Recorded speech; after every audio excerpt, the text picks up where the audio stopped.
Thursday. It's been a long day. Good afternoon and welcome to the Cabinet meeting today. First of all, we'll start off with apologies for absence. We have apologies from Councillor Raj Mehta, thank you very much. We'll note that. Any declarations of interest at all? No? Okay. Minutes of the previous meeting. Move them. Moved. And we'll go on to item 4 then, which is the 2019-20 Financial Management Report. Councillor Carter. Thank you, Lee. I'll try and keep it brief. Report in front of you demonstrates that the Council is forecast to be within budget for this financial year, with a contingency of £2.2 million remaining to support any pressures. This is, of course, dependent upon us delivering 6.1 million of savings or new income. We've currently got a reasonable level of confidence around our ability to deliver those. In the report, you will see that Treasury Management continues to deliver a significant benefit to the Council of £2.6 million. However, cost pressures within children's safeguarding remain. In that area, just over £2 million. That's after applying a £1.6 million contingency. And adult social care cost pressure just short of £1 million. There have been some headlines in September in terms of the spending review, the one-year spending review. And whilst the headlines we've detailed in the report, they may appear to be positive, the facts remain that on the whole the funding of local authorities is not helped by the short-term approach to funding set out by the government. That most recent one-year spending review just sums that up really. A spending review is supposed to add certainty to our position for the next period, 3 or 4 year period. What it in fact has done is achieved exactly the opposite and exacerbated the uncertainty around our funding position. One of the only certainties that has come from that review is that we will still be required to make £25 million worth of savings and or new income on top of the £123 million that we've delivered to date.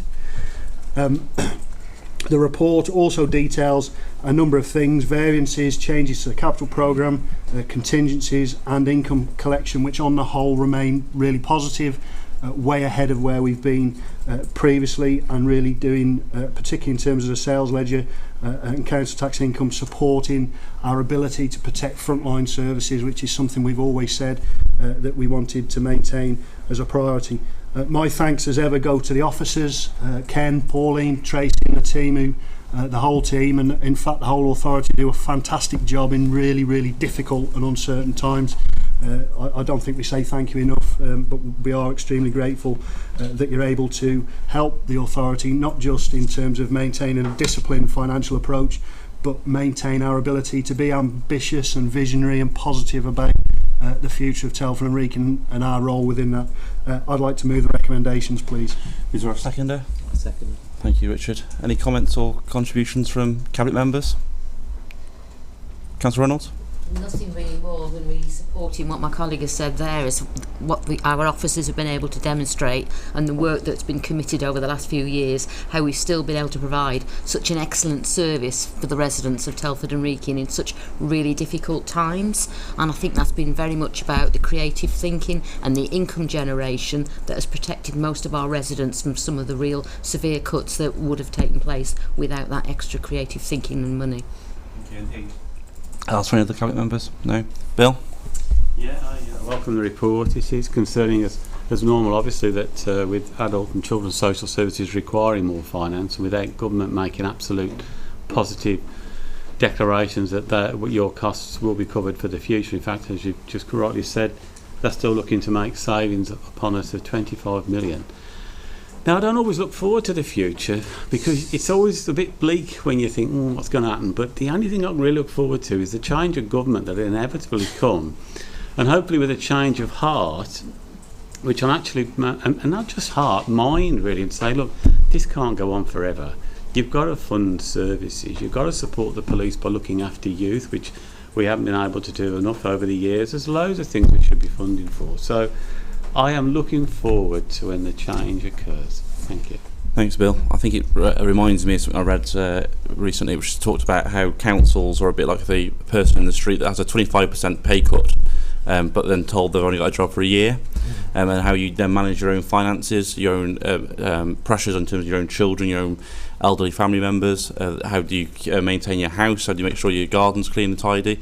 And actually, just like the individual, it's almost physically impossible to run a council like that, on top of the deep cuts that we've already had. And so my echo Councillor Carter's words to the officers and also cabinet members and members for helping put this budget strategy together. That has been moved and seconded. All those in favour? That's all. Thank you very much. We'll then move on to the item 5, which is the annual public health report. This is a report from the Director of Public Health. Liz Noakes. So because it's Liz's report, Liz will present the report to us. Thank you. So this is my 5th annual public health report and the 6th report since public health transferred to the councils in 2013. So it is my statutory function to produce this report and make recommendations to the Health and Wellbeing Board and to Cabinet. And what I always include is the public health outcome indicators for the borough, the health statistics with their national comparators for the borough. So I've chosen themes over the last few years that included ageing well, community-centred approaches to improving wellbeing, tackling excess weight last year. But this year I thought I'd look back over the last 6 years, that period of time where public health have been working within the council but with partners in terms of improving health, and look back on those last few reports that I've produced and to see what a difference we've made since that 2013 position. And I think the we is important because I'm a great believer that improving health is everybody's business. That is the title of the report and is our approach in terms of working with partners and with communities themselves in terms of improving health. The timing of the report is quite important in terms of this report has gone to Health and Wellbeing Board and is being used in terms of the refresh of the Health and Wellbeing strategy, which will be coming back to Cabinet once that's gone through that process. So, I mean, during a period of austerity, you've just talked about that, and in terms of changing pressures on our population health, we have adjusted the way we've worked. We've taken a much more community-centred approach, using the evidence and where we can make the greatest impact.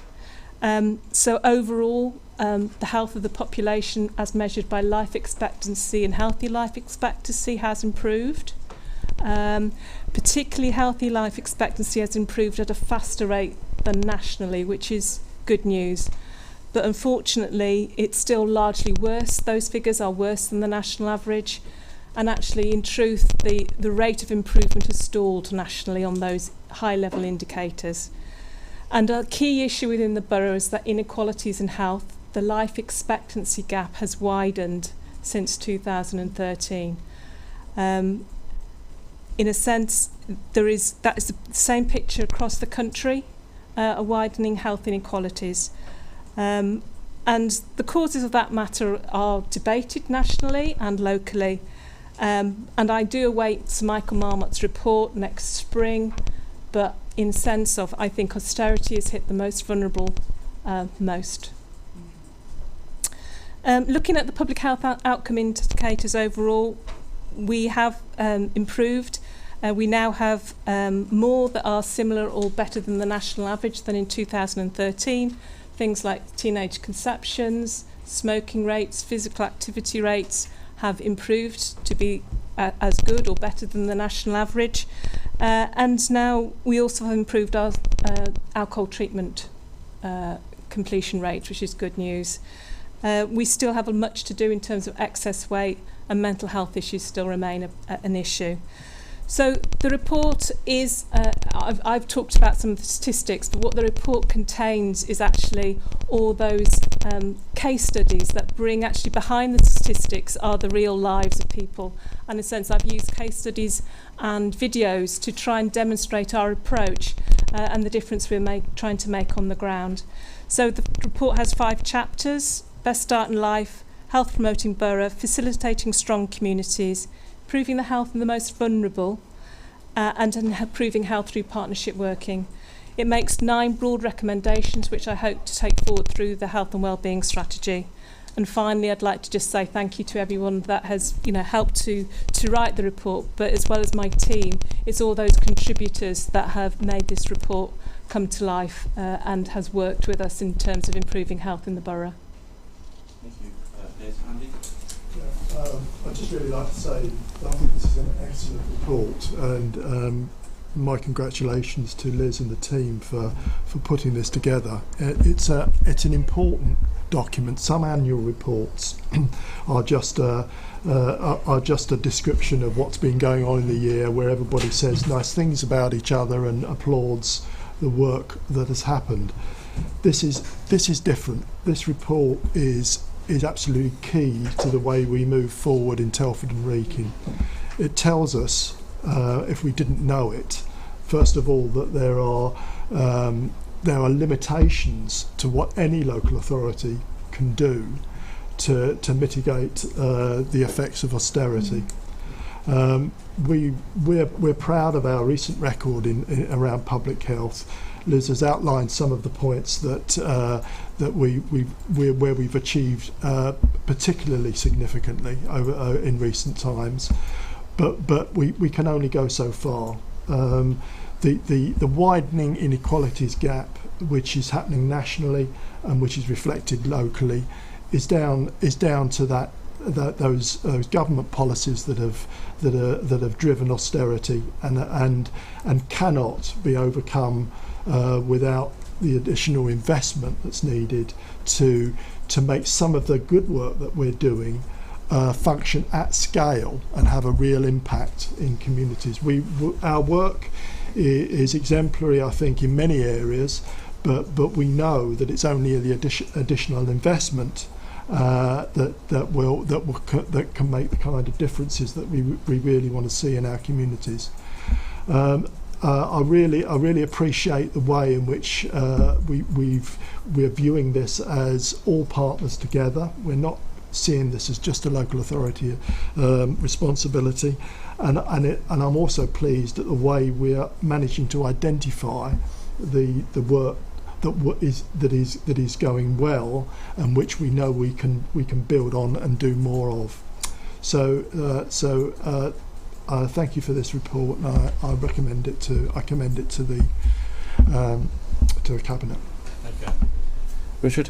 Yeah, as the former cabinet member for health, it's great to see another report from you, Liz, and it's great to see the changes that have happened since the public health came over to the council. It shows that being in the council without drive change, working with partners to improve people's outcomes. But as you said previous, due to austerity, it's probably the most vulnerable that have been affected the most, which creates even more challenges. And linking into the previous document, facing more cuts, more challenges to deliver, it's going to be really hard. We will do all we can using this report to try and deliver better outcomes for the people of Telford Wrekin.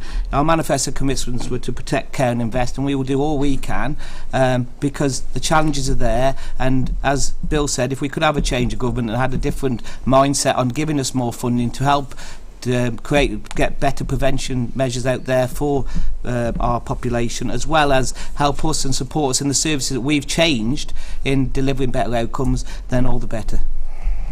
Anything else from anybody else from the cabinet? David? I just wanted to reflect on the fact that public health is a crucially important issue for our residents, and clearly ensuring that people are assisted and motivated by partners to improve and enhance their own health is really important. What concerns me is that part of that is supported by access to primary care, and particularly to GPs. And one of the ways that people feel disadvantaged, I think, in the town is that it can very often take quite a considerable amount of time to get in to see a GP, and it disincentivises people from actually going forward and discussing their wider health needs. And one of the issues I think that is highlighted in the report, and we need to focus in on in the long term, is this issue about health checks and about making sure that people come forward and take the opportunity that is provided by the NHS, particular age ranges, to have their health checked, and that people maximise things like getting flu jabs and going and talking to GPs, and having a health environment that talks about healthy living rather than just dealing with illness all the time. And the difficulty of accessing GPs is one of the problems that ends up with people just talking about illness all the time. So I think there's a real challenge for us there. There are some changes to the GP services that are being proposed across the town, and I think we've got to watch that really carefully. I know that's predominantly a primary care function and a discussion at that level, but it will echo and roll out through our public health agenda. So I think that's something for us to look at very, very carefully, Chair. Thank you, David. Bill, anything from you? Yeah. I cannot be an accountant, can I? But it's just one of those things. You know, when you came to us, then since those 6 years, you've had your funding cut by 2 million. I know Sure starts taking a bit of a thumping as well, and that's actually been a great success. I was a bit sceptical when it first came out, if I'm honest about it, but the support it gives to most vulnerable young families is tantamount to see. And I read an article in the Times today saying it's scandalous how much it's been cut across the country, and the knock-on effect it's had to those families, which then just feeds into social services and other care problems that we have later on in life. It's better to prevent than to try and sort it all out. And one of the recommendations here, improving the local maternity system to address health inequalities. Well, we're still trying to keep our maternity unit at the PRH, aren't we? We're trying our best with that. You can't trust anything the Tory government come out with at the moment. You don't know which way they're going or where it's going to be. So again, I'm looking forward to a change of government and that, so we'll have a bit more certainty, a more common sense attitude. Clinical needs, I think, have just gone out the window with this future fit thing. So I know it's not all money. I'm particularly happy with the improvements that have been made, that have been made, and in terms of longevity of life. But it is concerning about inequalities for those vulnerable people that it's our major target to look after. And it is hard to see how we're going to address all those issues. The one good thing I think the government have done, which Boris isn't too chuffed about, is the sugar tax. Because it has been noticed actually the sugar content in drinks has dropped significantly, and maybe other issues about obesity, because those are the health issues of the future. They're affecting us now, but they're going to even be more in the future. We've got to tackle those probably more strenuously than we've been able to do before. But I welcome the report. Thank you. I think Bill's right. I think we should probably send a copy of this report to the Health Secretary, given that he's just given the green light to close our consultant-led women's and children's unit down. When you look at some of the indicators in this report, only a mad person would be contemplating closing a consultant-led women's and children's unit opened 4 years ago at the cost of £30 million. I just think it's absolutely mindless to be able to put the risks of children, children's lives at risk in this borough. I think there's also what you said in regards to inequality spot on. In my ward, over the summer, we fed over 1,000 young people breakfast during summer holidays. A large proportion of those children have free school meals during term time, but because they didn't have school open during the summer holidays, they then went to those providers. We're not talking Victorian Britain. We're talking 2019, so-called global Britain. Well, actually, we're looking at things that you might experience when you go to Bliss Hill. I think it's just absolutely bizarre. Myself, I get quite angry about it. Liz, anything else from you? No. Well, it has been moved by Andy. It's been seconded. Everyone in favour of those recommendations? That's lovely. Thank you, Helen, as well. Moving on then to the final item on the agenda, Councillor Healy. It might be your first cabinet report. My first cabinet report, yes. Last year in Telford we celebrated 50 years of Telford New Town, but our history goes back much, much further. We're celebrated around the world as the birthplace of industry, but our heritage also includes our medieval market towns, wealth of religious buildings and a rich industrial, agricultural and social history. Across the borough we've got many statutory listed buildings and structures, and these are the Grade 1 and 2 buildings held on the National Register by Historic England, and they're subject to strict protections through the planning system. But there are many other buildings that are valuable to our local communities and that contribute to the character and distinctiveness of our local areas, and these are held on the local list, and this is now in need of review. The creation and review of a list of local assets, heritage assets, is supported by the National Planning Policy Framework, and it's covered by our local plan of policy BE6. Inclusion on the list doesn't affect your permitted development rights, but when planning consent is needed, it's a material consideration.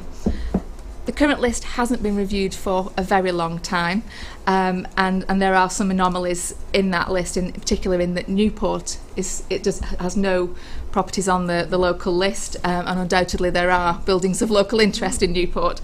So this is a real opportunity to engage local communities in understanding their heritage and to nominate buildings that matter to them. The proposal is for a two-stage process, and that's set out in the report. Firstly, to consult on the criteria by which we would include buildings on the local list, and then when that's finalised, to apply that criteria to properties in the borough with communities and local heritage groups able to nominate buildings.